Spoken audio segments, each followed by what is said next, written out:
ये Robert Arthur की कहानी है, जो कि बहुत ही इंटरेस्टिंग मिस्ट्री स्टोरी है। इस स्टोरी के मेन कैरेक्टर ऑजिबल, जो कि एक सीक्रेट एजेंट है, और वो किसी भी मूवी के स्मार्ट और हैंडसम स्पाई जैसे नहीं दिखते हैं। वो काफ़ी मोटे हैं और उनका लुक जो बिल्कुल ऑर्डिनरी है। एक राइटर फॉलर वो उनके साथ है। फॉलर को लगता है कि स्पाइस की life full of adventure, danger और एक्शन वाली होती है, लेकिन ऑजिबल से मिलने के बाद जो उनकी एक्साइटमेंट थी वो बिल्कुल ज़ीरो पे आ गई। ऑजिबल को देख के वो बहुत डिसअपॉइंटेड हो गए, क्योंकि ऑजिबल कहीं से भी हीरो जैसे नहीं लगते थे।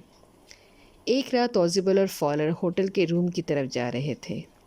रास्ते में ऑजिबल ने बताया कि उसे एक बहुत ही इम्पोर्टेंट सीक्रेट रिपोर्ट मिलने वाली है।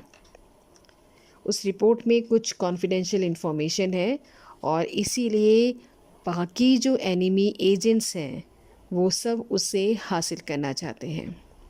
जब दोनों रूम में पहुंचते हैं और जैसे ही दरवाज़ा खोलते हैं तो उन देखते हैं कि अंदर मैक्स, जो कि एक एनिमी एजेंट है, वो पहले से वहाँ पे मौजूद है। उसके हाथ में एक पिस्टल है।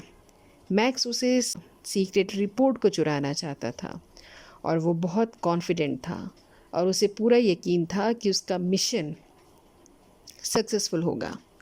फॉलर यह सीन देखकर बहुत नर्वस हो जाता है, लेकिन ऑजिबल बिल्कुल कूल और काम रहता है। उसने मैक्स से कहा कि उसे अपने रूम के बालकनी की वजह से हमेशा प्रॉब्लम होती है, क्योंकि लोग अक्सर उस रास्ते से उसके रूम में एंटर हो जाते हैं। लेकिन यह बात तो मैक्स को पता ही नहीं होती है और ऑजिबल इस बात को पूरी तरीके से उसे बिलीव करवा देता है। कुछ देर बाद अचानक दरवाजे पर नॉक होती है। आवाज़ सुनते ही ऑजिबल कहता है, ओह ये तो पुलिस होगी, मैंने एक्स्ट्रा सिक्योरिटी के लिए उन्हें बुलाया था। यह सुनकर मैक्स पैनिक हो जाता है। वह पुलिस के हाथ नहीं आना चाहता था।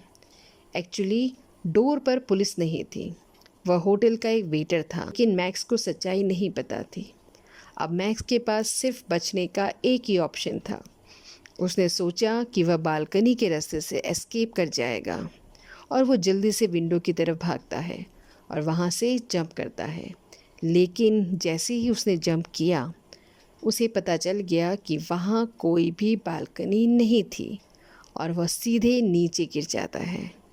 तो यहाँ हमें अगेन ऑजिबल का एक स्मार्ट माइंड इस्तेमाल कैसे करते हैं ये नज़र आया। कुछ मोमेंट्स बाद दरवाज़ा खुला और अंदर से वेटर आया। फॉलर पूरी तरह शॉक था। अब उसे समझ में आया कि ऑजिबल भले ही किसी मूवी स्पाई जैसा नहीं दिखता है, लेकिन वो बहुत इंटेलिजेंट सीक्रेट एजेंट है। उसने बिना किसी फाइट के, बिना किसी गन चलाए, बिना किसी एक्शन के, सिर्फ अपनी स्मार्टनेस, प्रेजेंस ऑफ माइंड और क्विक थिंकिंग से मैक्स को हरा दिया। इस इंसिडेंट के बाद फॉलर की सोच पूरी तरीके से चेंज हो गई।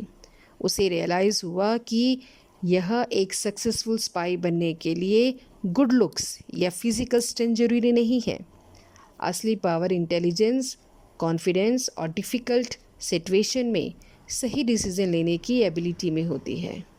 Moral of the story, intelligence, presence of mind और स्मार्ट थिंकिंग किसी भी वीपन या फिजिकल पावर से ज़्यादा पावरफुल होती है।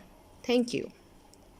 If you're liking my videos, if you're liking my style of presenting the chapter, do like, share and subscribe my channel, and do please comment also.